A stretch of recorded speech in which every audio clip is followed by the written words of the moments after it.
ഈശോ മിശിഹായ്ക്ക് സ്തുതിയായിരിക്കട്ടെ. ഞാൻ മാണിപ്പറമ്പിലച്ചൻ. ലത്തീൻ വേദപാഠകം സാധാരണ കാലം 13-ാം ഞായർ. മർക്കോസിന് സുവിശേഷം 5-ാമത്തെ അധ്യായം 21 മുതൽ 43 വരെയുള്ള തിരുവചനങ്ങൾ. ഈ യായറോസിൻ്റെ മകളുടെ കഥ, അതിനിടയിൽ രക്തസ്രാവക്കാരിയുടെ കഥ, പിന്നെ വീണ്ടും യായറോസിൻ്റെ മകളുടെ കഥ. അങ്ങനെയാണ് ഇത് മർക്കോസ് അവതരിപ്പിച്ചിരിക്കുന്നത്. ആദ്യം യായറോസിൻ്റെ കഥ, മകളുടെ കഥ തുടങ്ങുന്നു 5:21-24. നടുവിൽ രക്തസ്രാവക്കാരിയുടെ കഥ അവതരിപ്പിക്കുന്നു 5:25-34. പിന്നെ വീണ്ടും യായോസിൻ്റെ മകളുടെ കഥ തുടരുന്നു 5:35-43. ഇങ്ങനെ ചട്ടക്കൂടിലാണ് മർക്കോസ് ഈ സംഭവം വർണ്ണിക്കുന്നത്. അതിന് പല കാരണങ്ങളുണ്ട്. ചില കാര്യങ്ങൾ ചൂണ്ടിക്കാണിക്കാം. 2 സംഭവങ്ങളിലും ഗുണഭോക്താവ് സ്ത്രീകളാണ്. ഒരാൾക്ക് 12 വയസ്സ് പ്രായം 5:42, മറ്റേയാൾക്ക് 12 വത്സരമായി രക്തസ്രാവം 5:25. ഗർഭാശയമുഴ ആയിരിക്കാം കാരണമെന്നാണ് ഊഹിക്കുന്നത്. 2 സ്ത്രീകളെയും യേശു മകളെ എന്നാണ് വിളിക്കുന്നത്. മകളെ. ശരീരത്തിൻ്റെ രോഗത്തിന് മേൽ യേശുവിന് ശക്തിയും അധികാരവും ഉണ്ടെന്ന് 2 സംഭവങ്ങളിലും തെളിയിക്കുന്നുണ്ട്. 5:29, 5:42. 2 സംഭവത്തിലും അത്യസാധാരണമായ വിശ്വാസം സന്നിഹിതമാണ്. വിശ്വാസമുള്ളവരോട് കരുണ കാണിക്കുകയാണ് യേശു. അങ്ങനെ പല സ്ഥലത്തും കാണിച്ചിട്ടുണ്ട്. ഇവിടെ തന്നെ പറഞ്ഞിട്ടുണ്ട്. 5:23, 34, 36 ഈ സൂചനയുണ്ട്. കത്തോലിക്ക സഭയുടെ മതബോധനം 548, 26, 16 അത് പഠിപ്പിച്ചിട്ടുണ്ട്. 2 സംഭവങ്ങളിലും യേശുവിൻ്റെ പ്രവൃത്തി മറ്റുള്ളവരിൽ ഭയം ഉളവാക്കുന്നു. അതായത് ദൈവിക വെളിപാടിന് മനുഷ്യൻ്റെ ഓട്ടോമാറ്റിക്കായുള്ള ഒരു പ്രതിസ്പന്ദമാണ് ഈ ഭയം എന്ന് പറയുന്നത്. ഇതിലത്തെ ഇതൊക്കെ നമുക്ക് പല കാര്യങ്ങളും അറിയാവുന്നത് കൊണ്ട് നമുക്ക് ചില കാര്യങ്ങൾ മാത്രം ഒന്ന് സൂചിപ്പിക്കാം. യേശുവിൻ്റെ വസ്ത്രത്തിൻ്റെ വിളിമ്പിൽ തൊട്ട രക്തസ്രാവക്കാരി സുഖം പ്രാപിക്കുന്നു. രോഗശാന്തിയുടെ വാക്കില്ല, യേശുവിൻ്റെ സ്പർശനമില്ല, ഇതൊന്നുമില്ലാതെ സൗഖ്യം സംഭവിക്കുക. അതായത് യേശുവിൻ്റെ ദൈവശക്തിയുടെ നിയന്ത്രണം യേശുവിൻ്റെ കയ്യിൽ വളരെ ഭദ്രമാണ്. വസ്ത്രത്തിൻ്റെ വിളിമ്പിൽ തൊട്ടാലും മതി. ഞാൻ പിതാവിൻ്റെ പക്കലേക്ക് പോകുന്നത് കൊണ്ട് ഇവയേക്കാൾ വലിയവും ചെയ്യുമെന്ന് കർത്താവ് പറഞ്ഞിട്ടുണ്ട്. പത്രോസിൻ്റെ നിഴല് വീണിട്ട് രോഗശാന്തിയുണ്ട്. പൗലോസിൻ്റെ തൂവാല തൊട്ടിട്ട് രോഗശാന്തിയുണ്ട്. അതിൽ നിന്നൊക്കെയാണ് ഈ പൗലോസിൻ്റെ തൂവാല കൊണ്ട് രോഗശാന്തി ഉണ്ടായതുകൊണ്ടാണ് ഈ വിശുദ്ധ തിരുശേഷിപ്പുകൾ ഏലീഷ പ്രവാചകൻ്റെയോ ഏലിയ പ്രവാചകൻ്റെ ഉണ്ടാവോ, അസ്ഥിയിൽ വീണപ്പോൾ ഒരു മരിച്ച മനുഷ്യൻ ഉയർത്തെഴുന്നേൽക്കുന്നുണ്ട്. അപ്പോൾ തിരുശേഷിപ്പുകൾ, ഫസ്റ്റ് ലെവല് തിരുശേഷിപ്പുകൾ നമ്മുടെ ശരീരത്തിലെ അസ്ഥിയും അങ്ങനെ സംഗതികൾ, അല്ലെങ്കിൽ മുടിയ സംഗതികൾ. സെക്കൻഡ് ലെവൽ തിരുശേഷിപ്പുകൾ നമ്മൾ ഉപയോഗിച്ച വസ്തുക്കൾ, പൗലോസിന് തൂവാല പോലെ വിശുദ്ധർ ഉപയോഗിച്ച വസ്തുക്കൾ, അതൊക്കെ ഈ തിരുവചനത്തിൽ അടിസ്ഥാനമിട്ടതാണ് ഈ തിരുശേഷിപ്പുകൾ. അപ്പോൾ കർത്താവിൻ്റെ വസ്ത്രത്തിൻ്റെ വിളിമ്പിൽ, പൗലോസിൻ്റെ തൂവാല, പത്രോസിൻ്റെ നിഴല്, ഇതൊക്കെ രോഗശാന്തി കാരണമാകുന്നു. കാരണം അവരിലെല്ലാം ദൈവശക്തിയാണ് പ്രകടം. ദൈവശക്തി.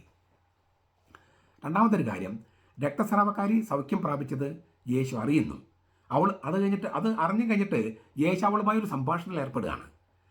അതായത് അവിടെ വളരെ അടിയന്തരമായൊരു സാഹചര്യമാണ്. യായറോസിൻ്റെ മകൾ മരിക്കുക. അങ്ങനെയുള്ള സാഹചര്യത്തിൽ പോലും ഇവളുമായിട്ട് കർത്താവ് സംസാരിക്കുകയാണ്. എന്താ കാര്യം? സ്പർശനമാണ് അവൾക്ക് സൗഖ്യം കൊടുത്തതെങ്കിലും വിശ്വാസമാണ് രക്ഷിക്കുക എന്ന കാര്യം അവളെ പഠിപ്പിക്കേണ്ടതുണ്ട്. വിശ്വാസമാണ് രക്ഷ നൽകുക. സൗഖ്യം രോഗശാന്തിക്ക് മാത്രമാണ്. രോഗശാന്തി കിട്ടിയതുകൊണ്ട് പോരാ, രോഗശാന്തി പ്രാപിച്ചവർ വിശ്വാസത്തിലേക്ക് വന്ന് രക്ഷ പ്രാപിക്കണമെന്ന് കർത്താവ് വെളിപ്പെടുത്തുകയാണ്. അത്ഭുതത്തിൽ നിന്നും വിശ്വാസത്തിലേക്ക് അവളെ നയിക്കുകയാണ് യേശു. റോമാലേഖനം 1:17. മാത്രമല്ല, ആളുകളുമായി വ്യക്തിപരമായ ബന്ധം സ്ഥാപിക്കുന്നതിലും യേശു തൽപരനാണ്. അത് യേശുവിൻ്റെ രീതിയാണ്. അടുത്തൊരു പോയിന്റ്, ജീവൻ്റെയും മരണത്തിൻ്റെ നാഥനാണല്ലോ യേശു. 3 പേരെ യേശു ഉയർപ്പിച്ചിട്ടുണ്ട്.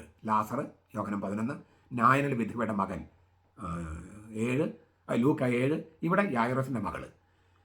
അവരെല്ലാം എന്നേക്കുമായി പിന്നീട് മരിച്ചുപോയി. ഇവർ 3 ഉയർപ്പിച്ചെങ്കിലും അവർ ഇഹലോകത്തേക്കാണ് വന്നേ.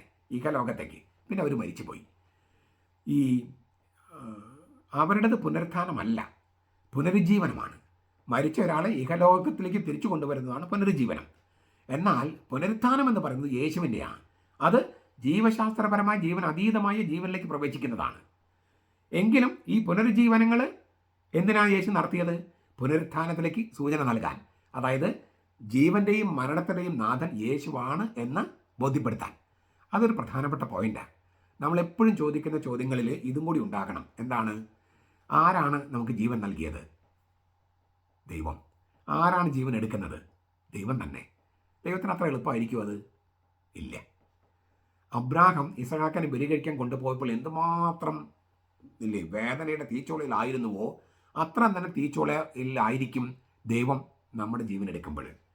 പക്ഷെ അങ്ങനെ എടുക്കാതെ അവൻ്റെ നാട്ടിലേക്ക് നമ്മളെ കൊണ്ടുപോകാൻ പറ്റുമോ? പറ്റില്ല.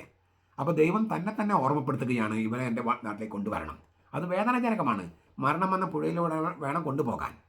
അപ്പോൾ ദൈവം തന്നെ ഓർമ്മപ്പെടുത്താനും നമ്മളെ ഓർമ്മപ്പെടുത്താനും വേണ്ടിയുള്ള മാർഗമാണ് രോഗം. നമ്മുടെ മരണം എന്ന് പറഞ്ഞ സ്ഥലം മാറ്റത്തിൻ്റെ മുൻകൂറായിട്ടുള്ള ഓർമ്മപ്പെടുത്തലാണ് രോഗം. രോഗം ചികിത്സിച്ച് ഭേദമാക്കൊക്കെ വേണം. പക്ഷെ ഓരോ രോഗം വരുമ്പോഴും നമ്മൾ ഓർക്കണം, ജീവൻ്റെയും മരണത്തിൻ്റെയും നാഥൻ കർത്താവാണെന്നും ആ കർത്താവിൻ്റെ നാട്ടിലേക്ക് നമ്മൾ മരണമെന്ന പൊടിയിലൂടെ പോകേണ്ടതുണ്ടെന്നും അത് ഓർമ്മപ്പെടുത്താൻ വേണ്ടിയാണ് ഈ രോഗമെന്നും നമ്മൾ തിരിച്ചറിയണം.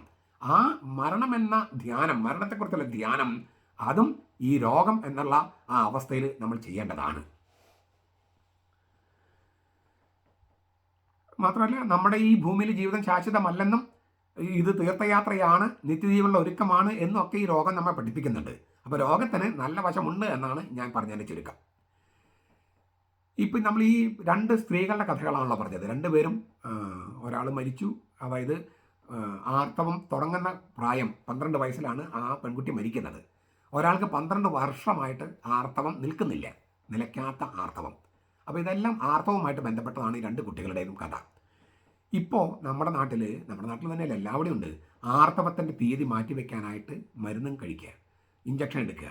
അങ്ങനെ പലരും ചെയ്യുന്നുണ്ട്. ചിലപ്പം സ്പോർട്സിന് പോകാൻ, ചിലപ്പം ഡാൻസിന് പോകാൻ, അങ്ങനെ പലരും ചെയ്യുന്നുണ്ട്. അങ്ങനെ ചെയ്തിട്ടുള്ള പലർക്കും സംഭവിച്ചിരിക്കുന്ന ചില കാര്യങ്ങൾ, ഒന്ന്, അവർക്ക് ഗർഭം ധരിക്കാൻ പ്രയാസം, പിന്നെ രക്തം കട്ട പിടിക്കുന്ന രോഗം വരിക, തലവേദന, വയറുവേദന, ഇങ്ങനെ 100,000 പ്രശ്നങ്ങളുണ്ട്. അപ്പോൾ പ്രകൃതിദത്തമായ കാര്യങ്ങൾ മാറ്റിവെക്കാനോ, വേദന ഉണ്ട്, ചിലർക്ക് ആത്മഹത്യ പ്രവണത ഉണ്ടാകും ആ ദിവസങ്ങളിലൊക്കെ, അങ്ങനെയൊക്കെ ഉണ്ട്.